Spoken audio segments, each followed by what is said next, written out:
আজকে থেকে 20 বছর আগে ইহুদি খ্রিস্টানরা পরিকল্পনা করেছিল এই টিকটক প্রজন্ম গড়ে তোলার জন্য, তারা আজকে সফল হয়েছে।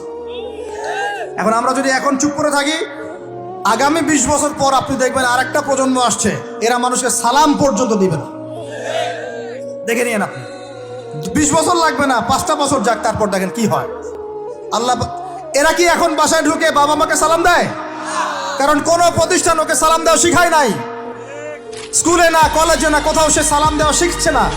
আসসালামু আলাইকুম ওয়া রাহমাতুল্লাহি ওয়া বারাকাতুহু বিশুদ্ধ করে বলতে পারছেন? বিশুদ্ধ করে বলতে হবে না? অর্থ আছে না? এর একটা তাসবির আছে না? এগুলো তো আমরা গুরুত্ব দিচ্ছি না। এমন প্রজন্ম গড়ে উঠেছে অলরেডি, যারা এখন পিতা মাতাকে সালাম দেয় না, পিতার সাথে ঝগড়া করে, মায়ের সাথে, মায়ের গায়ে হাত তুলে, মায়ের গায়ে হাত তুলে, সম্পত্তির জন্য মাকে হত্যা করে, সম্পত্তির জন্য বাবার গায়ে হাত তোলে। ওদিক থেকে মাস্টার ডিগ্রি পাশ করে আসে ব্রিটেন থেকে, অক্সফোর্ড থেকে, কেমব্রিজ থেকে আইসা এদিকে প্রফেসর হয়েছে বিভিন্ন বিশ্ববিদ্যালয়ের, বাবা পড়ে আছে বৃদ্ধাশ্রমে। কতগুলো এক্সাম্পল নেবেন। এগুলো আমি কি গাল গল্প করছি? আমি কোনো গাল গল্প করতে এখানে আসি নাই, এগুলো বাস্তবতা। যদি বাহিরের চোখ দিয়ে আপনি দেখেন মনে হবে অর্থনীতি অনেক ভালো, ভিতরের চোখ দিয়ে দেখেন অর্থনীতি সুদ দিয়ে ভর্তি হয়ে গেছে।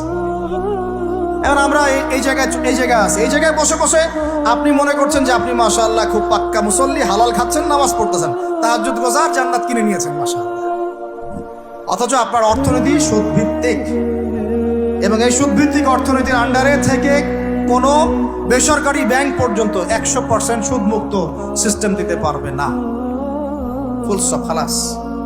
আর এর উপরে আবার আছে ঘুষ, তার উপরে আবার আছে দুর্নীতি, তার উপরে আপনারা আবার মাপে কম দিচ্ছেন, তার উপরে আবার পণ্য মজুত করছেন, মার্কেটে ইচ্ছাকৃতভাবে প্রাইস বাড়ায় দিচ্ছেন, এই কাজগুলো করছেন।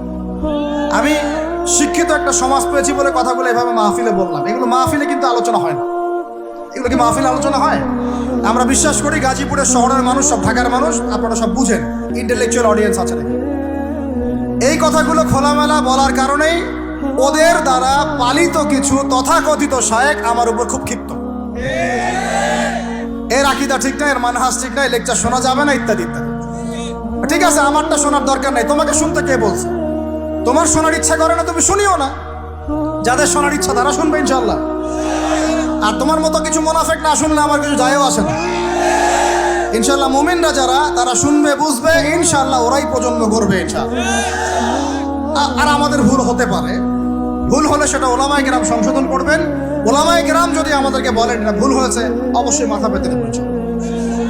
আমরা আলেম ওলামার বাইরে নয়, ওলামায়ে মুহাক্কিকের বাইরে নয়। তাহলে আপনাকে কি আমি ভিতরের চোখ দিয়ে পুরো বিশ্বের রাজনীতি বোঝাতে পেরেছি? পুরো বিশ্বের অর্থনীতি বোঝাতে পেরেছি? পুরো বিশ্বের শিক্ষাটাও বুঝেন এবার?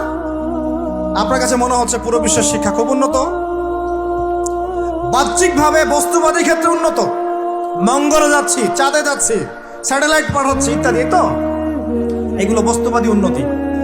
আদতে কি হচ্ছে দেখেন, নীতি নাই, শিক্ষা অর্জন করার পর নৈতিকতা নাই, চরিত্র নাই, সালাম কালাম নাই, ধর্মভীরুতা নাই, আমানতদারিতা নাই।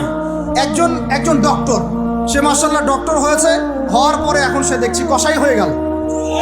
তাহলে কোন শিক্ষাটার ঘাটতি হলো? নীতির, নৈতিকতার, ইসলামের ওই বুঝটা নাই, পরকালীন কনসেপ্ট নাই।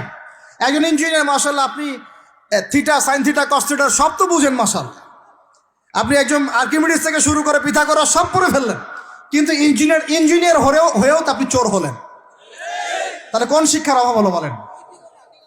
একটা মেয়েকে আপনি দেখছেন মাশাআল্লাহ এগিয়ে যাচ্ছে, বাপরে বাপ, ফেমিনিস্ট রেভলিউশন। আদতে ওর গায়ে এখন একটা গেঞ্জি, ওর গায়ে পায়ে একটা জিন্সের প্যান্ট, বাহিরের চলাফেরা দেখে তার অঙ্গ প্রত্যঙ্গ সব স্পষ্ট দেখা যাচ্ছে, সে স্পষ্ট বেপরদায় চলছে। একটা ছেলেকে আপনি দেখছেন বাহির থেকে পড়ে আসলো, এসে এখানে ট্রান্সজেন্ডার হয়ে গেল, লিঙ্গ পরিবর্তন করতেছে।